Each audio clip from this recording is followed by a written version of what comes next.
Hi everyone. Let's look at how we can derive the limits theorem. That is, we have to prove that limit x tending to a, x to the power n minus a to the power n by x minus a is n into a to the power n minus 1. We'll have to prove that limit x tends to a, this entire thing is true for all positive integers, negative integers and rational numbers. So we'll start with case 1, which is assuming that n is a positive integer. So now the first step is we'll have to divide, because what is given here, x to the power n minus a to the power n by x minus a. So we'll have to perform division. So x minus a, we put x to the power n minus a to the power n as dividend, and then now we'll have to find the quotient. We'll have to find the quotient in such a way that x to the power n gets cancelled. That is, we'll have to multiply this x with a number, with a quotient number, which will give you x to the power n. So if we multiply with x to the power n minus 1, if we multiply x with x to the power n minus 1, we are going to get x to the power n, because it's going to be like this, x to the power n minus 1 into x, which is x to the power 1. So it's going to be n minus 1 plus 1. This will get cancelled, so we're going to get x to the power n. So thereby, this should be the quotient. So now, we'll multiply x with x to the power n minus 1, we'll get x power n. Then, we'll take minus a, multiply with this quotient. So we're going to get minus a into x to the power n minus 1. Now we'll subtract the whole thing as we do normally in a division. We subtract, this was going to get cancelled, the first term is going to get cancelled. We are going to be left with a into x to the power n minus 1 minus a to the power n. Now what we'll do here, we'll have to multiply x with some term which will give us a into x to the power n minus 1, right? So you should multiply x with something which will give a into x to the power n minus 1. What should it be? It should be x to the power n minus 2. Right? Increase this by 1. Right? What's going to happen? This is going to be 1. If there's nothing, you would assume it as 1. So it's going to be x over 1 plus n minus 2, which is going to be x to the power 1 minus 2 is minus 1, n minus 1. So we get this. We get x to the power n minus 1. And then we have a here.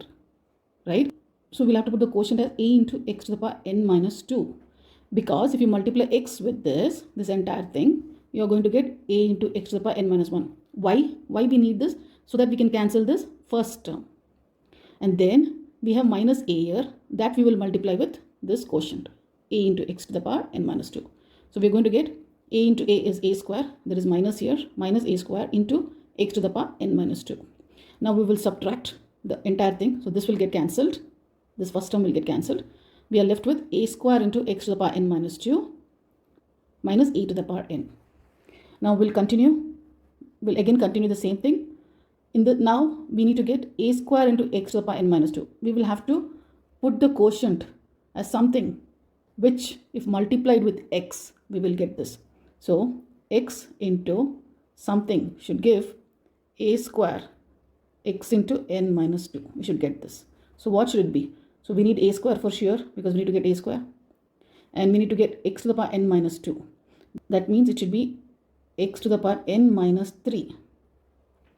Because if you multiply with x, you will get a square into x to the power n minus 3, and this one we will add. So we'll get a square into x to the power n minus 2. This is what we want, right? So the quotient should be a square into x to the power n minus 3. So now we multiply x with this, we'll get a square, x into a square into x to the power n minus 2. Then we take this minus a and multiply with the same thing. So it's going to be minus a into a cube and into x to the power n minus 3. So when you subtract the whole thing, this is going to get cancelled and you're left with minus a cube into x to the power n minus 3, this whole thing, and minus a to the power n. We keep continuing this until we reach nth term, right? We have to go till the nth term. So if you notice, we started with x to the power n, right? And then we got x to the power n minus 1, then n minus 2, then n minus 3.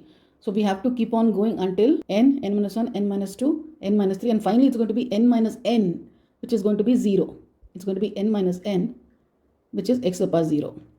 Then, similarly, we started with a to the power 1. If you see here, it's a to the power 1, right? Then it became a square, a cube, a to the power 4, a to the power 5, until a to the power n minus 1. Why n minus 1? Because we started from 0, if you see. There was no a here in the beginning. So we can assume that a was 0, a to the power 0. See, there was no a here. So we can assume a to the power 0.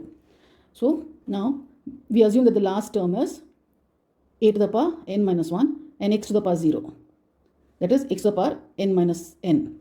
So now we'll have to multiply something with x into something should give us a to the power of n minus 1 into x to the power 0. X to the power 0 is nothing but 1. So what is that we need to multiply with? We have to multiply with a to the power n minus 1 itself, right? If I multiply with a to the power n minus 1 in the quotient, that is, if I put a to the power n minus 1 as the last term, last quotient, I'll get a to the power n minus 1 into x and then multiply minus a with this. So if I multiply minus a with this, it is going to be minus a into a to the power n minus 1, which is nothing but minus a. You can assume this as 1. It's going to be 1 plus n minus 1. It's going to be minus a to the power n. This is what we are going to get. We are going to get a to the power n because this is going to get cancelled. Now finally, this will get cancelled. This also will get cancelled. We finally got the remainder as 0. So now let's go fetch the quotient. This is the quotient that we have. So after dividing x to the power n minus a to the power n by x minus a, we get this as the quotient. Now, so we're going to apply limit on both the sides. And then next we're going to substitute a for x. So wherever we have x, we're going to substitute a. So we're going to get this expression.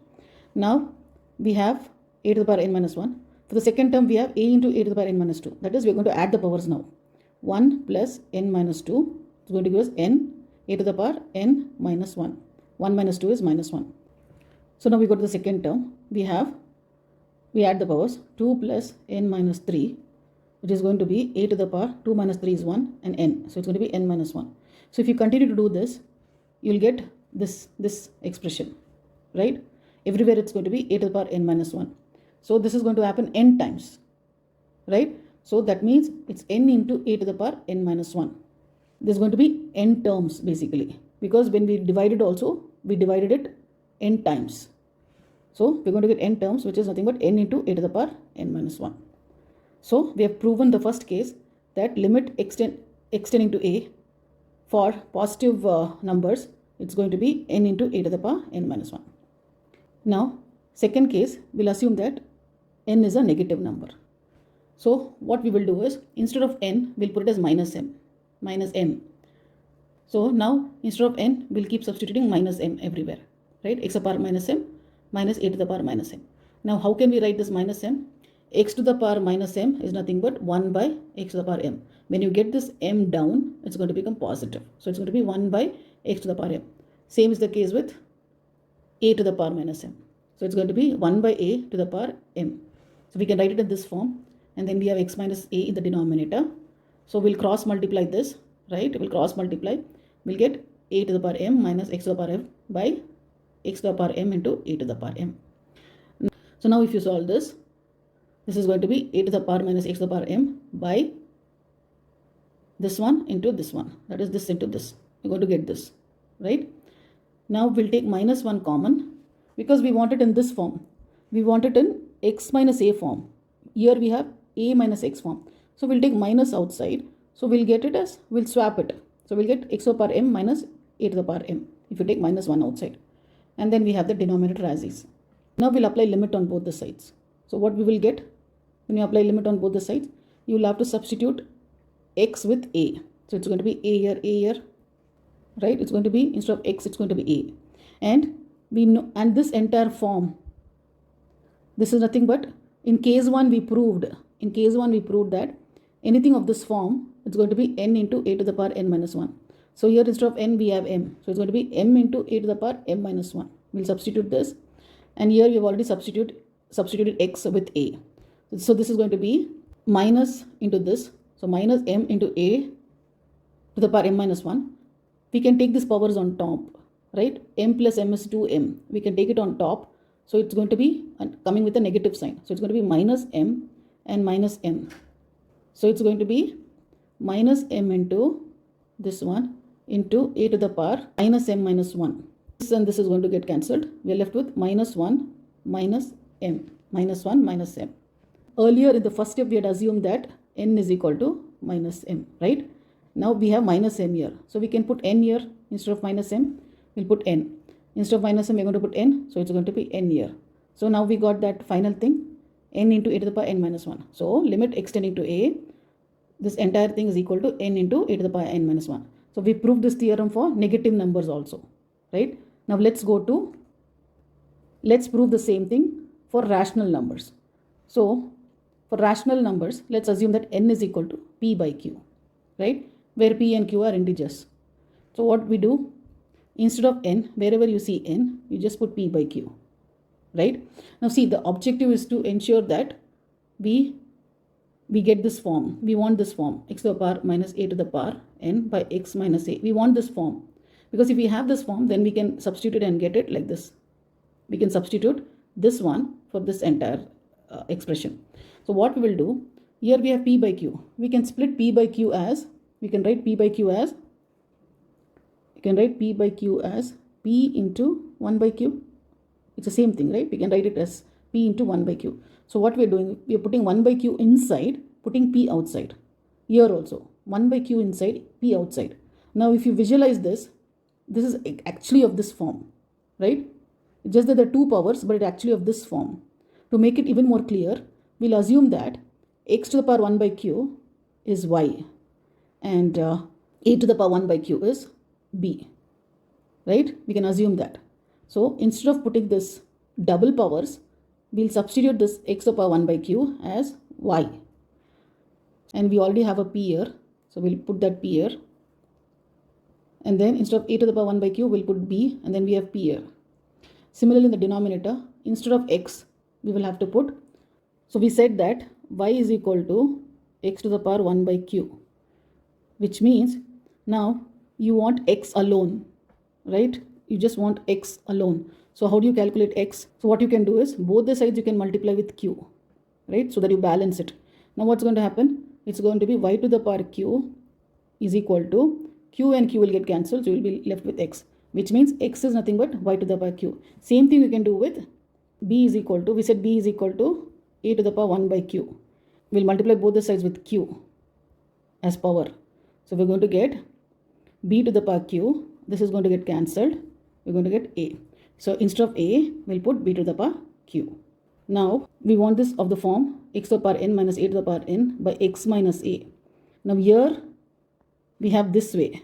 We want y minus b in the numerator and denominator, so that we can apply the case 1 theorem, what we saw in the case 1, right?